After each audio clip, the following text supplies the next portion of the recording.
Сагата продължава. Сагата продължава. Буквално ние станахме... И компютъра фризна за 15 секунди. AMD имат някакъв проблем, заради който им горят процесорите. Asus имат такива проблеми, Gigabyte имат такива проблеми. Това, че AMD ще трябва да се превърне в Intel, защото на Intel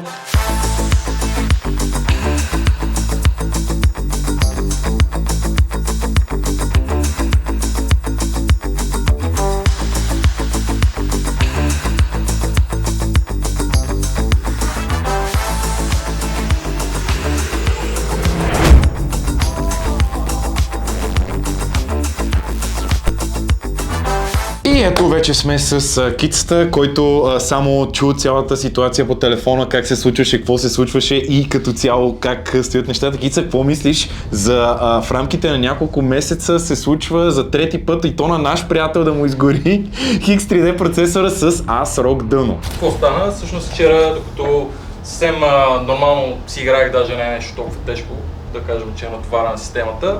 Какво игра? WoW? WoW. Добре. Точно така, WoW. Игра на 20 години, не трябва изобщо да товари и си гледах клипче на... Точно за процесори мога да ти кажа, че WoW смачква абсолютно всичко. Имаме потвърждение и зад камерата. Да. Възможно е, защото си имах постоянни къси фликари по време на игра, доста време. Гледах си на втория монитор някакви клипче и така нататък. И компютъра фризна за 15 секунди. В смисъл, той фризна, остави го 15 секунди да се фризнат, при което му набих един форс рестарт. Имаме две нули, които реално не мърдат и не индикират абсолютно никакво действие да се случва в момента, което за съжаление най-вероятно означава, че този процесор няма да запали. След което получих зелен екран на един монитор, сив екран на другия монитор. Доста притеснително. Да. И оттам нататък повече не бултна. Всъщност седи, светва всичко, но не получавам сигнал. Тоест няма пост компютъра, да. Свети червената лампа на CPU-то и до там. Значи ние станахме канала на изгорените процесори, здравейте! Включване от мен, значи това е някакъв страшен кръг нещо, не знам как това. Така, аз даже не правих нищо тежко на моят компютър, просто гледах някакъв филм в Netflix и беше в където и да е било. Изведнъж ми фризва екрана и аз викам, какво ставам, че ще рестартирам компютъра. Рестартирам компютъра и той не се включва. Ванката наблегна на това, че може би проблемът не е толкова между съвместимостта на ASRock и на AMD, а повече на това, че всъщност AMD имат някакъв проблем, заради който им горят процесорите поради повече ток от даната. И аз съм по-склонен да вярвам, че това е проблем на самите процесори, защото освен ASRock, Asus имат такива проблеми, Gigabyte имат такива проблеми и за MSI не съм сигурен дали сме чували да имат такива проблеми, но най-вероятно има и такива случаи. По-скоро проблема е при AMD-то и то, защото не се случва, първо, че не се случва на един определен вид процесор, защото гледаш, че моят беше 9950, на вашите бяха 9800 X3D точно така. И реално погледнато няма кохерентност, просто деветата серия нещо. Добре, да, обаче не мога да разбера защо се случва това на ASRock толкова много. С Ванката това коментирахме и той не беше толкова сигурен от гледна точка на това, че нали, той казва, може би се случва повече на ASRock, защото ASRock са по-бюджетни и повече хора са си купили ASRock. Като чето статите, реално точно е, че не само ASRock, но и ASRock са най-голямо като... Най-много имат, но всички имат, да. Asus и Gigabyte също бяха в този списък. Чакай сега, най-много са като бройка или как? Защото в Субективно ти би казал, че реално ASRock са продавани повече, защото са по-бюджетни и заради това има по-голям процент. Да. И това е вариант, може би, защото са по-бюджетни, да я знам, могат да имат по-малко защити, не съм сигурен. Сега не мога да говорим, защото случват се тия неща, но нашия sample size е тук на хората, дето сблъскали с това нещо. Сблъскали това и сме ние познати наши. Добре. Много е странно. В смисъл, може би ванката е прав, защото ASRock наистина са най-достъпните дана и примерно на тук в България най-лесно се купуват те.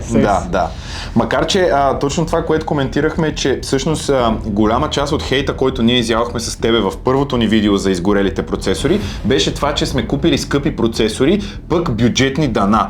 Но, нали, аз не бих казал, че тия дана са бюджетни, по-скоро среден клас, защото нашите дана, че моето беше Phantom Gaming Riptide, твоето беше Pro RS, а пък на Криската е Steel Legend, които аз бих казал, че са среден клас, не бих казал, че са бюджетен. Срок Phantom Gaming Riptide.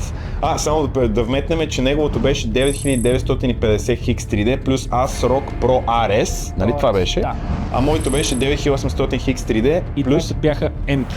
И двете бяха емки, което не е от много голямо значение за случая, но както и да е. Според мен просто или сме unlucky, или просто деветата серия имат някакъв проблем, дето Тоест сега след тези ситуации били потвърди от темата, примерно, че като си купуваш скъп процесор, е хубаво да дадеш и малко повече пари за дъно. Тоест не да вземеш, нали, не най-евтиното естествено, но да вземеш малко по-висок клас от това. Примерно, ако ти си казал бюджета ми е да кажем 150 евро за дъно, примерно да дадеш 200, 220, 250 за дъно. Да знам, аз малко съм и не съгласен с това заради това, че AMD ще трябва да се превърне в Intel, защото на Intel с ефтино дъно не мога да сложиш най-скъпия процесор, там има повече бонуси от това, като си вземеш по-скъпо дъно. Мен това ме дразни. Steel Legend е 7 клас дъно. Така. В най-добрия случай. Да. Но въпреки това, ако не го ползваш за да оверклокваш и да правиш няма никакво значение дали го ползваш за да оверклокваш или не. Процесорът си има някаква консумация, има си вътрешна работа, има някакви изисквания към VRM-ите и за всички тия PBO профили. И това се изразява в качеството на самия. Твоя съвет е да се взима по-скъпо дъно. Добре, и последно искам да те питам, все пак в такава ситуация, какво би посъветвал хората? Какво мислиш? Защото ние вече го изкоментирахме и казахме, че най-важното нещо е да не се паникьосвате. Ванката каза да имате и, нали, друга техника под ръка, която да може да тествате, но в по-голяма част хората знаем, че нямат техника под ръка, с която да могат да тестват всичко. Затова, ако имате приятел или познат със сервис. Когато се прави диагностика на машина, независимо какъв е проблема, най-добре е всеки отделен компонент да се изтества по-отделно. Тоест трябва да имаш буквално компютър, който е съвместим със същите части, който не ползваш или поне ползваш за такъв тип. Или на твой приятел, който може да ти даде да тества. Да, затова ако нямате такива познати, си носите компютъра в сервис, те имат абсолютно всичко нужно, за да се уверят, че определен компонент е сгънал пред друг. Тоест първо слагате нов процесор на старото дъно, за да видите дали ще запали, и след това слагате стария процесор на друго дъно, за да видите дали пък това, този процесор все пак е умрял, защото може пък нещо биоса да е бъгнал и някакви такива неща, но да се е брикнал самото но дъно. в крайна сметка най-важното е, че ако имате гаранция, със сигурност не дейте да правите твърде много опити да го оправяте, защото има ли един-два теста и да показва сигнали на това, че е умрял, по-добре отидете и си го върнете и си кажете. Ако си взимате компютър от едно и също място, няма абсолютно никакъв проблем. Даже най-добре е да го хвърлите и да им кажете, пичове, това е ваш проблем. Защото вие за това сте си платили на магазина. Това не е ваш проблем, това е техен проблем. Защото вие сте си платили за работеща конфигурация. Мултипл поредни апдейти на дъното, може и да брикнете дъното и накрая си оставате с... В смисъл, отработеш компютър, който до сега буквално си го ползва изведнъж да умре така, със сигурност не е нещо, което изведнъж така ще спре да бъде съвместимо или нещо подобно. Така че... Истината обаче, ако бачка, не пипаш. Точно така. If something ain't broken, don't fix it. Особено пък ако е нещо, което ползваш всеки ден и знаеш, че нямаш заместител. Да.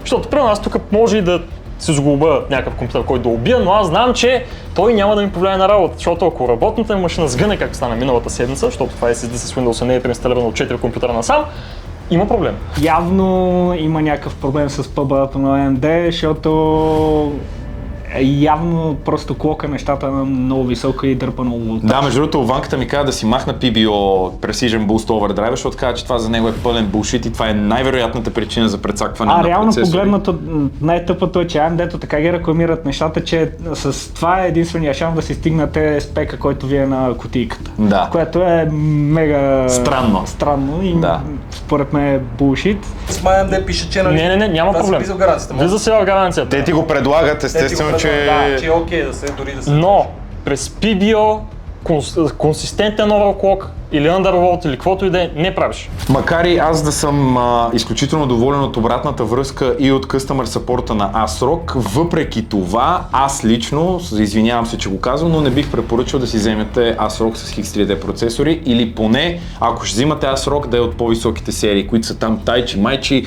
и така нататък, които може би са вече направени така, че нали, да трябва да пази всички волтажи, молтажи и така нататък. Виж, дъното си свети, дъното няма проблем само по себе си. Оп, посна. А не, върна. По-постно. CPU, DRAM, тренира памети в момента. Да. Добре, значи най-вероятно този процесор е мъртъв. Няма абсолютно никакви следи в щити. Отдолу. Няма щети, да. Не виждам в този момент. Аз пък съм много доволен от дълното, да си взех дета на Sapphire, защото реално не беше много, чак толкова много скъпо. Пък и има много яки функции, много яки изчистен BIOS и BIOS буквално е все едно, ако сте влизали на телевизора. Да, елементарно. Елементарно. Да, но искам да знаете, че това не е хейт към ASRock, наистина нямам нищо против тях, просто както виждате в нашия опит, в нашия канал, за трети път се случва с комбинация ASRock и AMD. Какво се случва, никой не знае, но истината е, че това е нашия опит, вие сами за ваше прецените какво и как да си купите като части за вашия компютър. Така че това е. И дано нямаме повече такива видеа за изгорели процесори, ако имаме да е нещо по-различно, защото сагата продължава. Сагата продължава. Буквално ние станахме дързи красота на изгорелите процесори. Буквално. Така че това е от нас, приятели. Благодаря ви и до скоро. Чао! Екстра.